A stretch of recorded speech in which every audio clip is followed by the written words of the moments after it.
Hello, stargazers, and welcome to All Hallows Eve Samhain, which has a very, very unique cosmic alignment. My baby's tuning in as well.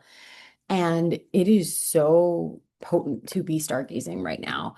The moon is about halfway full, so you're still going to be able to see a lot of stars outside. And right now is the time when the Pleiades are very visible in the night sky, specifically around midnight, around that witchy time when spirit and our intuition gets very, very loud during this season of the year. And today is Halloween, All Hallows Eve, also known as Samhain. Many people practice that Samhain actually begins at 15 degrees of Scorpio, but of course we know that Scorpio doesn't actually even have 15 degrees. She's about 13 degrees purely, and she has, 15 degrees once you get into Ophiuchus, but that's well into December, which is not aligned to this time. And I think that Samhain, Halloween being during Virgo season, being near the feet of Virgo season is actually so perfectly aligned to to this time on the planet because Virgo represents all forms of woman. She is maiden, she is mother, she is crone, she is whore, she is priestess, she is virgin, she is holy one, and she is fully mortal woman. She is woman on the earth and of the stars because the earth is a planet, of course. And Virgo is a witch. She is an elemental earth witch, and she knows how to work with the rhythms and the cycles and the patterns of life in order to create health and beauty and vitality. She's paying attention to every little detail. And this is so incredibly profound and powerful to tune into because there is a really powerful historical and global connection to the Pleiades, which are not in Virgo, which are in Taurus. Sorry, I'm just going to grab my baby so I can feed him. Oh, hello, Bobo. Yeah, it's the baby for the mommy. Um, the Pleiades they're not directly opposite Virgo, but they're not far off either. And it's so powerful because they are known as an origin point in many indigenous cultures of where, Sky Woman fell out of the sky and landed on the earth. So there's this very interesting kind of star story mythological connection between Virgo and the Pleiades. And there's also this historical global connection between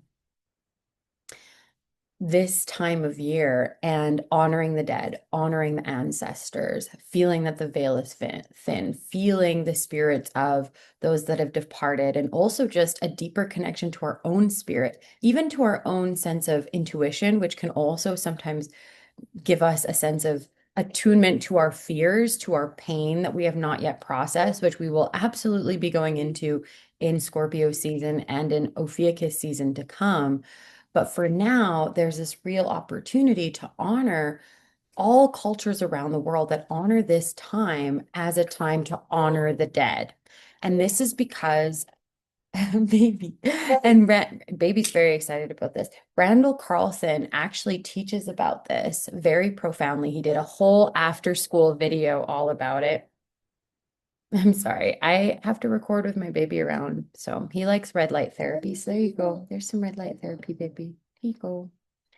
And Randall Carlson created a whole after school video all about this. It's a very, very comprehensive, in-depth training you can go watch and learn every little minute detail because he teaches with a lot of detail about this. But essentially, this time of year, every single year, is when we move through the Taurid meteor stream, which is in where? Taurus. These are the meteors near the Pleiades inside of Taurus.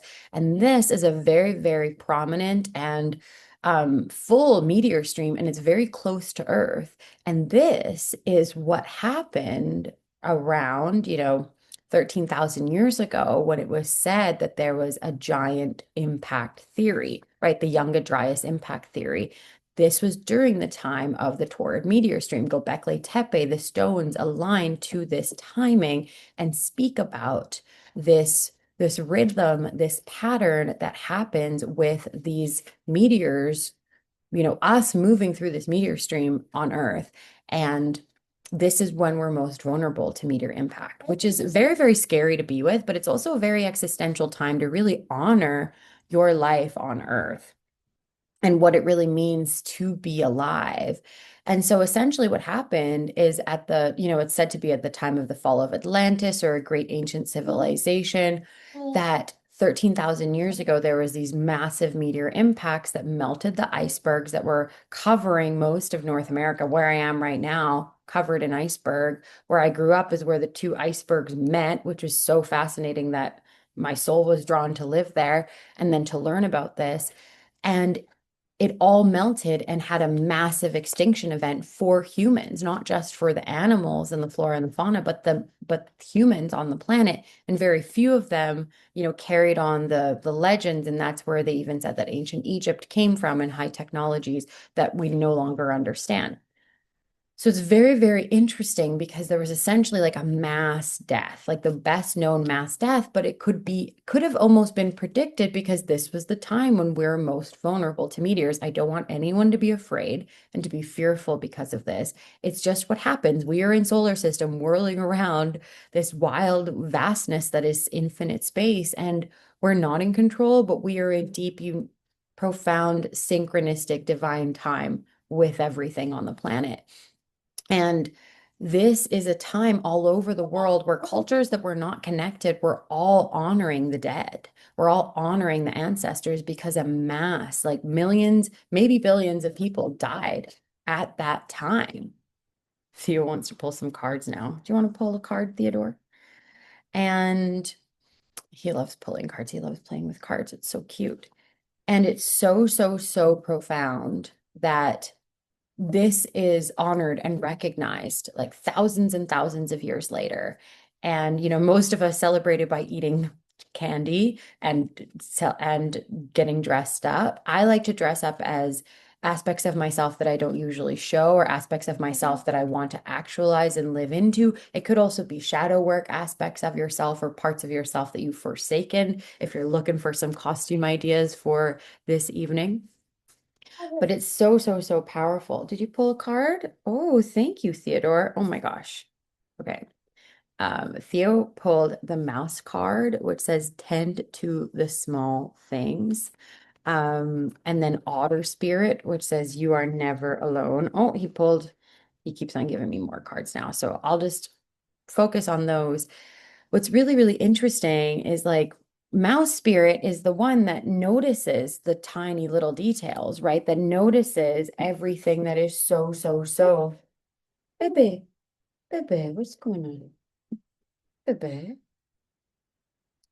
That notices the tiniest, most minute details because that's the level of their sight, right? So this is what this time is asking us to look at. And when we look at the human design of right now, the just now chart, the sun is in gate 44, which is known as the gate of alertness, known as the gate that picks up patterns and can analyze things so that it can learn from the past and know what to do in the future. This is literally being able to learn from cosmic cycles, being able to see the rhythms, being able to learn and honor the past, right? The ancestors that have passed away, and to learn from the future. Like, what can we learn? Can we teach other people to look at the sky, to know what is going on, to really, really deeply honor every day that they have on this planet? Because it's so precious. Like, we don't know how long we have, and that's what makes life so deeply sacred, and what really urges so many of us to do the thing, to make the art, to love. And that's what Otter Spirit is really about, is holding very closely. It's the shape of a heart,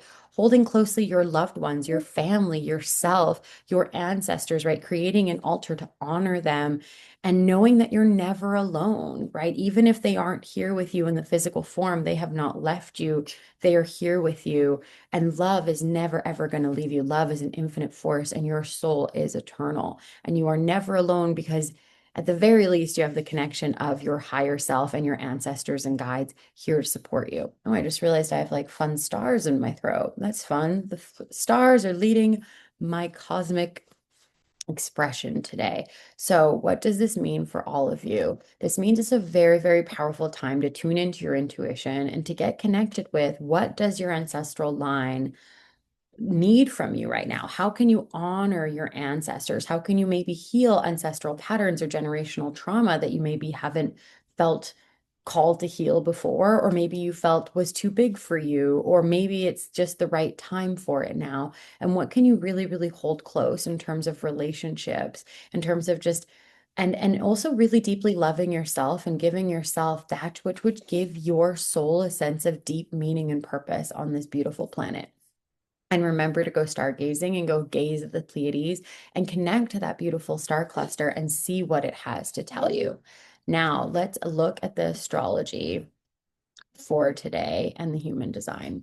So, this is the full chart that I just pulled this morning at the time of this recording on Samhain, the 31st of October, 2025. So, you can see here that the sun is right at the feet of Virgo, which is very, I consider this like a very sacred place to be, right? I think of Mary Magdalene or Miriam of Magdala washing Christ's feet and how sacred it is to be barefoot on the earth, to be barefoot on the land, to be at the feet of something, to be praying and present and reverent to life. And this is a very, very reverent space, in space, in my own perspective, and the way that I like to teach astrology here. And there's also a lot of very powerful Libra energy, especially with Mars right next to the rising sign. Libra is rising currently, and it's right next to Mars, and Mercury isn't very far away, just at the very beginning of Scorpio. So Mercury in Scorpio, this is my native Mercury placement, is a very powerful place to be during this time, right? You have psychic abilities to connect to the other realm, to those that have passed over, to really deeply connect to your own intuition, to the voice within you, to the magic within you. If any of you are grappling with or moving through witch wounds or persecution wounds from past lives, I highly urge you to get support with that and to check out my Lucky Witch program, where I take you through 13 initiations to heal 6 very common witch wounds and to activate 7 powerful superpowers using meditation, somatic work, and just deep contemplation. Okay, so with all of this Libra energy, baby, he's trying to steal my pumpkin spice latte. Baby, what do we think?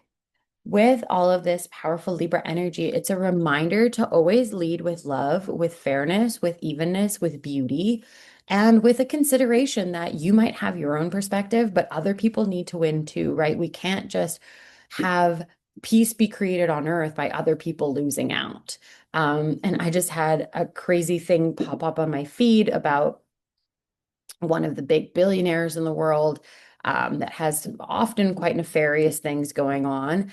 And he was just stating that actually, like, the climate catastrophe isn't a big issue. We should focus on improving lives, which I generally tend to agree with, right? Focus on quality of life, eradicating homelessness, eradicating poverty, eradicating hunger, creating more health and well-being for people, especially women and children, and all people being able to heal trauma and prosper on the planet. However, like, what is his particular angle? How is he going to be prospering from that? Likely with big pharma, etc. I don't need to get too into it, but there is this point of view of like, how can we all live harmoniously, including the people that you don't want to forgive, right? Because everyone's got to win. But how is this power dynamic going to shift into a place where we have love, ease, harmony, peace, beauty, and art, and true beautiful relationships able to prosper on this planet? That is part of what we're being activated into. And that is what our ancestral healing right now is really calling us to focus on. It's very, very deep and profound. And there is a couple of grand trines happening with this, particularly with Saturn and Neptune in Pisces, and then Jupiter in Gemini. So this is very expansive. All of this reads to collective healing of ancestral wounds, past life wounds, generational trauma, all being healed so that we can create peace on earth, right? We have so much art to create. We have so much love to create. We have so much innovation, so much prosperity, so much joy, and not just in the Western world, all across the world, all people, all humans deserve to feel fulfilled on this planet. Like, can you imagine the frequency? Can you imagine what life would be like in a world at peace, with no war, with no one profiting from genocide, with people being able to feed their families and prosper, doing whatever they want to do, whether they want to be farmers or artists or someone cutting your hair or someone fixing something or inventors or whatever they want to do. Maybe they just want to create content and be fun and travel the world and not have to be so serious about everything, right? This is a very, very powerful activation into deep, deep, profound healing. I've been feeling a lot of intensity and nervousness about around this time because my own relationship to my own existential fears have been coming up around my parents getting older, around my baby getting older, around me getting older, like really, really wanting to savor life and be so immensely grateful for everything that I have and everything that I want to create. And that's really where I see the midhaven in Leo being very activated at this particular moment that I'm doing this reading. And this is where the South Node is, right? We all actually know how to be leaders because we know what our inner child wants. We know what our inner child would be so overjoyed to create and to do on this planet. We know deeply how to have fun, how to play. We just need to remember. We just need the permission slip to do so. Like my child is playing right now. He's so funny. What are you doing? That's fun. Yeah.